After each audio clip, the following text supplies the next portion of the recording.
should I do this?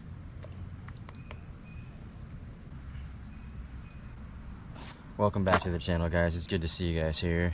The last few days I've been crushing them at these ponds, making videos for y'all. I've been doing very well on these subset of lures here. I've got about 5 of them for you with some modifications that I've actually can show you today.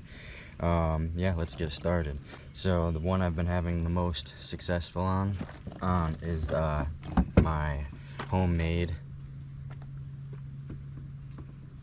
vibrating jig here.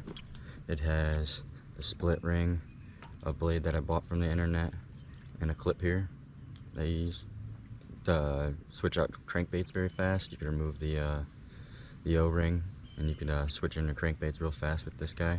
I got the Hog Farmer on there from the other day and smashing it on this. It is a blue magic color, but I put it into a June bug bag and made it a little bit of purple.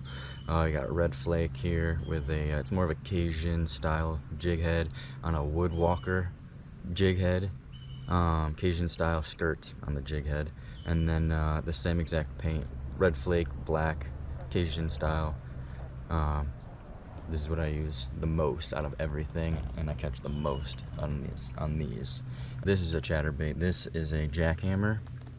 I use a Rains tackle bubble shaker as a trailer. I like them a lot. This is the red one. I only really use the red one and maybe the Brett Height color that he designed. I forget it off the top of my head, but it's his traditional color. It's got the yellow and the brown and the white in it.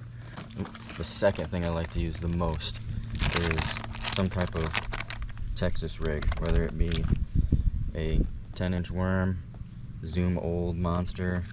I make some homemade ones with that are a bit beefier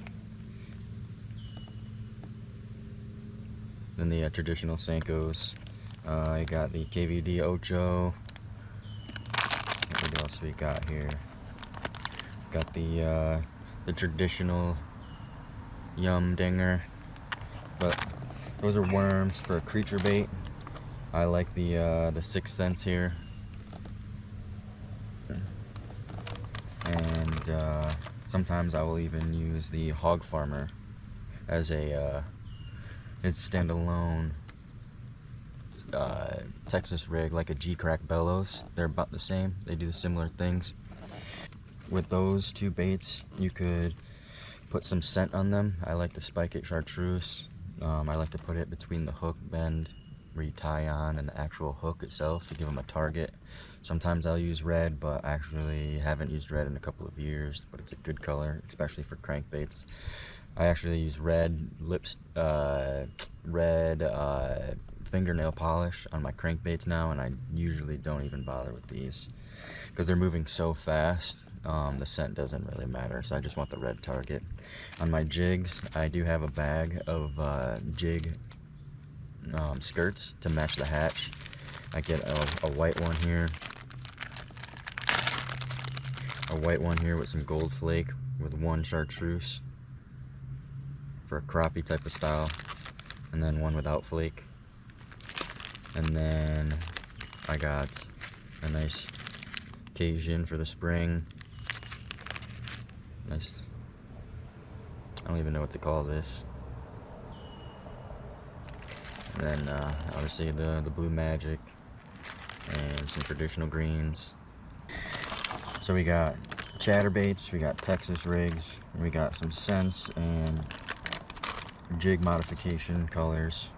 The next thing I want to talk about are swim baits. You can go soft and you can Texas rig your swim baits as well. This is just on an exposed hook head. It's a Yum umbrella head. I actually really like these. They come in different sizes and very stout hook. Or a hard bait. This is a mini Mike Buka bull shad with a, I glued in a red feather at the tip here. So I do like that red. I like the modifications on all my stuff. It makes me feel more confident. I like to use all of these on weed edges and just find structure and find like a long edge with something where that they can dart out of. And honestly, just get as close as you can. The next 2 aren't very structure based, but I do like to bring them over cover, especially top waters like the Whopper Plopper here, 75, and topwater frogs. Like this is more of a buzz frog. And then we're the walking style of frogs here. This is the Jackal K arrow. These are nice too.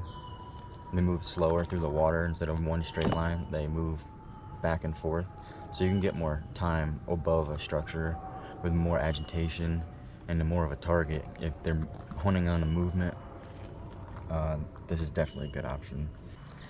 And one more that I actually can't live without is the jerkbaits. This is my first pond love as a child. These and spinnerbaits, the KVD. I like these, the soft jerkbaits, so you can get them right up into cover. You're out in more open water. This is the Edo Megavash Vision 110, the original.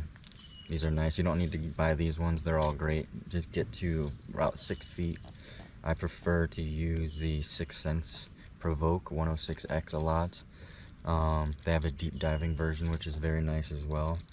I like clear colors and clear water, and then I like to mix it up with white. And then in dingy water, I just use white. And if I want to mix it up, I'll get creative with like a natural color that creates a silhouette. Alright guys, I got one more thing for you, more of a philosophy thing before you get back out there on the water. Alright, so depth. Where are the fish? Find the fish, use a search bait. Depth. Size of bait. Locate the fish on the internet, figure out some and background information of the bait, of the pond that you're going to, or the lake, the fishery. Do some background on the bait fish there and find the right size of the bait you should be using. Speed. How fast do these bait fish swim? Where do they hide? Do a little bit of background knowledge. Action cadence. What do they look like when they're in trouble, when they're panicked? You know what I mean? Like when something's very wrong. What do these bait fish look like? Do they dart really fast? Do they do the wobble? Do they just do the death spout? What do these fish do when they die? The action and cadence matters so much, and if you don't have those four, color is not gonna matter. All right, good luck out there.